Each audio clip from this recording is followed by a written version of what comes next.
সিঁড়িটা অনেক সুন্দর। একটা সোফা, একটা ডাইনিং টেবিল, সেটা তাও গ্লাসের। মনোরম পরিবেশ। এই যে হোটেলের যে কক্ষটা, এখানে কত সুন্দর দেখতেছেন, টাইলস করা, উপরে বাতিগুলা ঝিলমিল ঝিলমিল করতেছে। নিচে সব সময় ঝাড়ু দেওয়া থাকে। 313 নম্বর রুম। এখানে ভিতরে টিভি আছে, তারপরে চেয়ার আছে, সোফা আছে,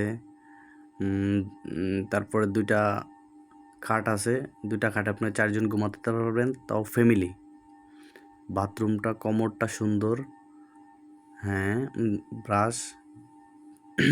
এই নেক্সট রুমটা দেখেন, খাট আছে, সোফা আছে, তারপর সব কিছু আছে এখানে। আপনি চাইলে সব কিছু রেখে আপনি নিশ্চিন্তে ঘুমাতে পারবেন। মনোরম পরিবেশের হোটেলগুলা। এটার লোকেশন হলো চট্টগ্রাম একে খান। চট্টগ্রাম একে খান।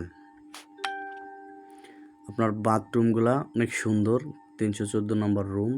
এখানে রুমের সোফাগুলো দেখা যাচ্ছে অনেক সুন্দর। সব কিছু মনোরম পরিবেশের মতন। আপনি চাইলে সব কিছু রেখে রিল্যাক্স মুডে থাকতে পারবেন, নিট টেনশনে। হোটেল বুকিং করতে হোটেলের দেওয়া যে নাম্বারটা আছে, এই নাম্বারে আপনারা কল করে হোটেল বুকিং করবেন। 302 নম্বর রুম। এখানে যে চেয়ার আছে, তারপর সোফাগুলো কত সুন্দর, তারপর খাটগুলো কত সুন্দর।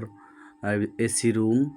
প্রত্যেকটা রুমে আপনার এসি আছে, ছোট বড়, সিঙ্গেল, ডাবল, কাপল রুম, সব রুম পাওয়া যায় এখানে। স্ক্রিনে দেওয়া যে নাম্বারটা আছে, ওই নাম্বারে আপনারা কল করবেন। কল করে আমার সাথে কথা বলবেন। কথা বলে আপনি হোটেল বুকিং দেবেন। হোটেলের পরিবেশটা কত সুন্দর।